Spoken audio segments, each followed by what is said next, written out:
មកបងប្អូនណាខ្លះចូលចិត្តញ៉ាំផ្កាអមតៈឬក៏តែមេអំបៅឲ្យចេញមុខមកបងប្អូននិយាយទៅផ្កាហ្នឹងមិនត្រឹមតែស្រស់ស្អាតប៉ុណ្ណឹងឯងក៏មានអត្ថប្រយោជន៍ច្រើនដែរចំពោះសុខភាពវាមិនត្រឹមតែអាចធ្វើជាភេសជ្ជៈឬក៏នំនែកអីផ្សេងឯងប៉ុន្តែក៏វាផ្ដល់អត្ថប្រយោជន៍ជាច្រើនចំពោះសុខភាពផងដែរនិយាយទៅបើបងប្អូនចង់ដឹងថាវាអត្ថប្រយោជន៍បែបណាហ្នឹងគឺអាច search នៅក្នុង website បានអញ្ចឹងណានិយាយទៅខ្ញុំបានទៅផ្ទះបងស្រីខ្ញុំកាលពីសប្តាហ៍មុនគឺផ្ទះគាត់គឺដាំផ្កានឹងច្រើនមែនតើអញ្ចឹងហើយក៏ខ្ញុំបេះវាយកមកហាលថ្ងៃដើម្បីទុកធ្វើជានំភេសជ្ជៈផ្សេងអីអញ្ចឹងបងប្អូននិយាយទៅផ្កានឹងមិនត្រឹមតែពណ៌ស្អាតទេប៉ុន្តែគឺវាផ្ដល់អត្ថប្រយោជន៍ច្រើនមែនតើចំពោះសុខភាពយើងក៏ដូចជាឈ្ងុយឆ្ងាញ់ថែមទៀតណាហើយ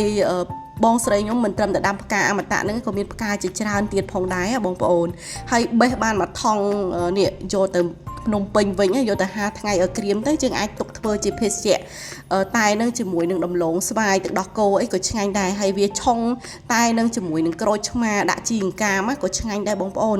ហើយមួយទៀតយើងអាចយកតែនឹងទៅឆុងជាមួយនឹងទឹកដោះគោស្រស់ឬក៏ដូងក្អូបអីរត់តែឆ្ងាញ់ហើយកាន់តែពិសេសនឹងយើងអាចធ្វើជានំកូនត្រីដែលមានចម្រុះពណ៌បែបហ្នឹងរត់តែឆ្ងាញ់ថែមទៀត